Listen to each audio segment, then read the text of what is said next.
দীর্ঘদিন ধরে অপেক্ষায় কে হবেন প্রিন্স অফ কলকাতা। সৌরভ গাঙ্গুলির চরিত্রে অবশেষে সে প্রশ্নের উত্তর দিলেন স্বয়ং সৌরভ। সম্প্রতি এক অনুষ্ঠানে তিনি জানালেন রাজকুমার রাও এ পর্দায় ফুটিয়ে তুলবেন তার জীবন কাহিনী। তবে এখনও সিনেমার শুটিং শুরু হয়নি, সময় লাগবে প্রায় 1 বছর। সৌরভ নিজে জানিয়েছেন, আমার রাজকুমার রাওকে খুব পছন্দ। এই মন্তব্যের পর থেকেই বলিউড ও ক্রিকেট ভক্তদের মধ্যে উত্তেজনা আরও বেড়ে গেছে।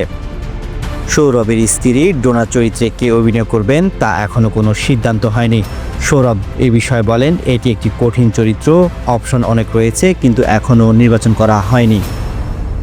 সৌরভ গাঙ্গুলি ভারতের ক্রিকেট ইতিহাসের অন্যতম সেরা অধিনায়ক। তিনি ভারতকে 2003 সালের বিশ্বকাপের ফাইনালে নেতৃত্ব দিয়েছেন। তার ক্যারিয়ারে 113টি টেস্ট এবং 311টি ওয়ানডে ম্যাচ খেলেছেন। বর্তমানে তিনি বিসিসিআই এর সভাপতির দায়িত্ব পালন করছেন। অন্যদিকে রাজকুমার রাও আগামী দিনে মুক্তি পেতে যাচ্ছে তার নতুন সিনেমা ভুল চুক মাফ। এই সিনেমা তার বিপরীতে অভিনয় করেছেন ওয়ামিকা গাম্বি। সিনেমাটির টিজার ইতিমধ্যে মুক্তি পেয়েছে, যা দর্শকদের মধ্যে ব্যাপক সাড়া ফেলেছে। আপনি কি মনে করেন, রাজকুমার রাও সৌরভের চরিত্রের জন্য সঠিক চয়েস?